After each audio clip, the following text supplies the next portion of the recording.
En un rincón del antiguo mundo bíblico, donde el polvo del desierto se mezcla con el misticismo de tiempos antiguos, dos figuras de poder se alzan en la memoria de las historias sagradas, Sansón y Goliat.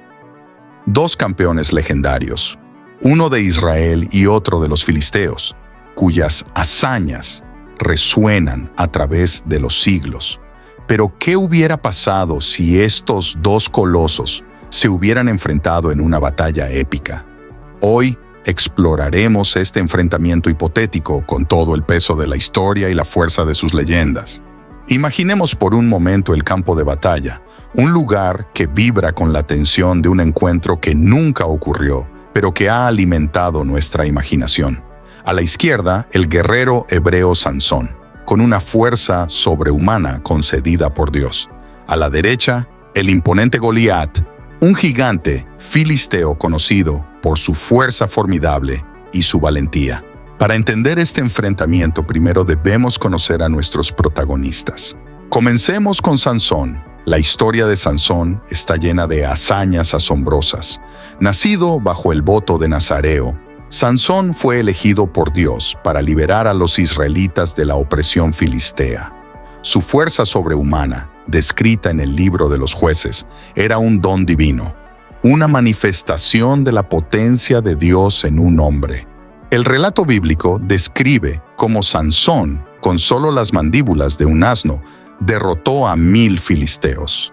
La Biblia dice en Jueces 15:15, y halló una quijada de asno fresca, y extendió la mano, y tomó la quijada, y mató con ella a 1000 hombres. Esta hazaña no solo habla de su fuerza física, sino también de su valentía y fe inquebrantable. Pero la fuerza de Sansón no era solo física. Era también una fuerza de carácter, un líder que enfrentaba a los enemigos de Israel, con la certeza de que Dios estaba de su lado. Y ahora, miremos a Goliat.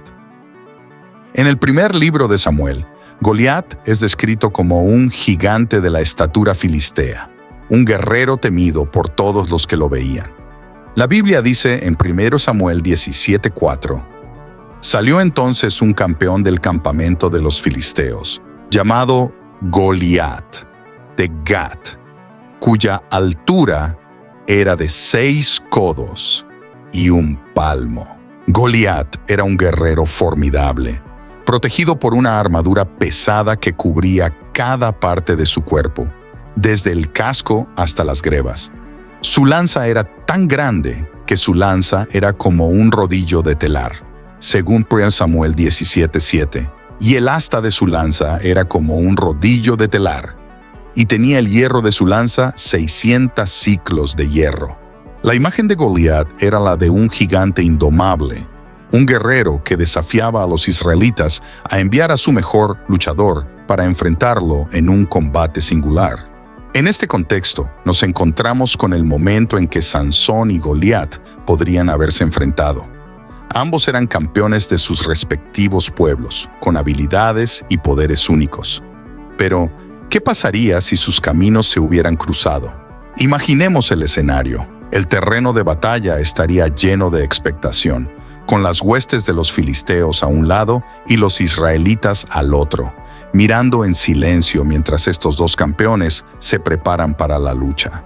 La mirada de Goliat, desafiante y segura, se encuentra con los ojos resueltos de Sansón, que sabe que está en manos de Dios.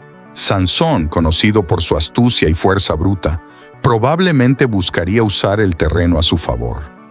Su experiencia en emboscadas y combate improvisado le permitiría encontrar puntos débiles en la defensa de Goliat.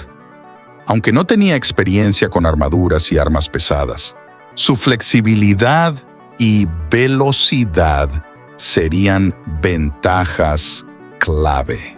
Goliat, por otro lado, confiaría en su armadura y fuerza física. Su estrategia sería mantener a Sansón a distancia con su lanza y usar su tamaño para aplastarlo en un combate cercano. La confianza en su armadura le daría una ventaja psicológica, pero también podría ser su punto débil si Sansón lograra acercarse lo suficiente. El primer ataque viene de Goliat, que lanza su lanza con una fuerza impresionante, Sansón, ágil y rápido, esquiva el proyectil y corre hacia su oponente. Goliat intenta golpearlo con su espada, pero Sansón, con la velocidad de un león, esquiva y se lanza sobre él, golpeando con una fuerza sobrehumana. Los golpes de Sansón son precisos y potentes, buscando los puntos débiles en la armadura de Goliat. Goliat, sorprendido por la velocidad y la fuerza de Sansón, intenta defenderse, pero cada golpe de Sansón resuena como un trueno. La batalla se intensifica y ambos luchan con una ferocidad incomparable. La batalla alcanza su punto culminante cuando Sansón logra derribar a Goliat, rompiendo su lanza y golpeando con tal fuerza que el gigante cae al suelo. Pero Goliat no se rinde. Con un rugido de furia, se levanta y lanza un golpe devastador que Sansón apenas logra esquivar. La fuerza del golpe de Goliat hace temblar el suelo, pero Sansón, con la fuerza de su fe y su voto, contraataca con una fuerza redoblada. Finalmente, en un momento de absoluta claridad, Sansón ve su oportunidad. Con un salto impresionante, golpea a Goliat en la cabeza con tal fuerza que el gigante cae de rodillas. Goliat, aturdido y herido, intenta levantarse, pero Sansón, con un último esfuerzo, derriba al coloso, logrando lo imposible. El campo de batalla queda en silencio, los espectadores asombrados por la demostración de fuerza y determinación. Sansón, agotado pero victorioso, levanta los brazos al cielo en agradecimiento. La victoria no solo es suya, sino de todo Israel, que una vez más ve el poder de Dios manifestado a través de su juez. La historia de este enfrentamiento nos deja con muchas lecciones. La fuerza no siempre reside en el tamaño o la armadura, sino en la fe, la determinación y la astucia. Sansón y Goliat, dos figuras icónicas, nos muestran que el verdadero poder proviene del espíritu y la devoción. Y aunque este encuentro nunca ocurrió, nos invita a reflexionar sobre el poder de la fe y la fuerza interior que todos llevamos dentro. Y así concluye nuestra narración de este hipotético y emocionante enfrentamiento entre Sansón y Goliat. Pero ahora queremos escuchar tu opinión. ¿Qué piensas tú que hubiera pasado si estos dos titanes se hubieran enfrentado en la realidad? ¿Crees que la fuerza divina de Sansón habría prevalecido sobre la imponente figura de Goliat? ¿O que la destreza en combate del gigante habría asegurado su victoria? Gracias por acompañarnos en este fascinante viaje a través de la historia y la imaginación. No olvides suscribirte a nuestro canal, darle like a este video y activar la campanita para no perderte nuestras futuras narraciones llenas de misterio, historia y emoción. ¡Hasta la próxima!